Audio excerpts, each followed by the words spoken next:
السلام علیکم پیارے بچوں، آج ہم مکالمے اور ان پر مبنی سوالات دیکھیں گے۔ یہاں پر کچھ ہدایتیں دی ہوئی ہیں، اسے آپ کو بغور سننا ہے، اسے یاد رکھنا ہے۔ دو یا دو سے زیادہ افراد کے درمیان میں ہونے والی گفتگو کو مکالمہ کہتے ہیں۔ مکالمہ کہاں، کب، کس کے درمیان، کس موضوع پر ہوا، ایسا کس نے کہا، اس نے کیا جواب دیا وغیرہ، ان ساری باتوں کو مد نظر رکھتے ہوئے سوالات پوچھے جاتے ہیں۔ لہٰذا طلبہ بھی ان نکات کو اچھی طرح ذہن نشین کر لیں۔ مکالمے کے تحت آپ لوگوں کو کم از کم 3 سوالات پوچھے جاتے ہیں۔ آپ کے سامنے مکالمہ پیش کیا جا رہا ہے، پیش کردہ ہے سائمہ فیاض۔ السلام علیکم یوسف، میں نے تمہیں اپنی پرانی گھڑی مرمت کرنے کے لیے دی تھی، اس کے ساتھ تم نے ایک نئی گھڑی کیوں بھیج دی؟ ماسٹر صاحب، میں جب پڑھتا تھا اس وقت یہ گھڑی آپ کے ہاتھ پر دیکھ رہا ہوں۔ سچ کہہ دوں تو اب وہ گھڑی مرمت کے قابل نہیں رہی۔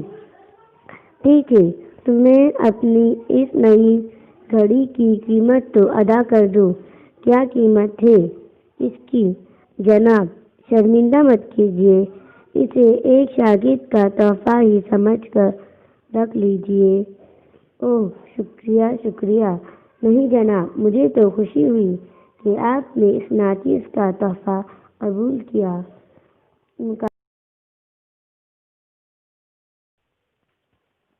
مکالمہ کتنے افراد کے درمیان ہوا؟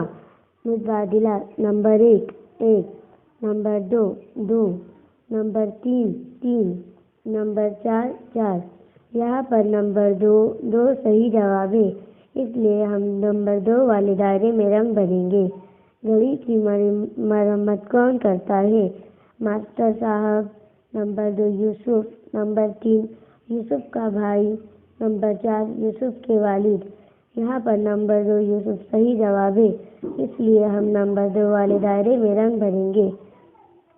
سوال نمبر 3، یوسف نے ماسٹر صاحب کو نئی گھڑی کیوں دی؟ نمبر 1 یوسف نئی گھڑی بیچنا چاہتا تھا۔ نمبر 2 یوسف کو پیسوں کی ضرورت تھی۔ نمبر 3 پرانی گھڑی مرمت کے قابل ہی نہیں رہی۔ نمبر 4 یوسف کے ہاتھوں ماسٹر صاحب کی گھڑی گم ہو گئی۔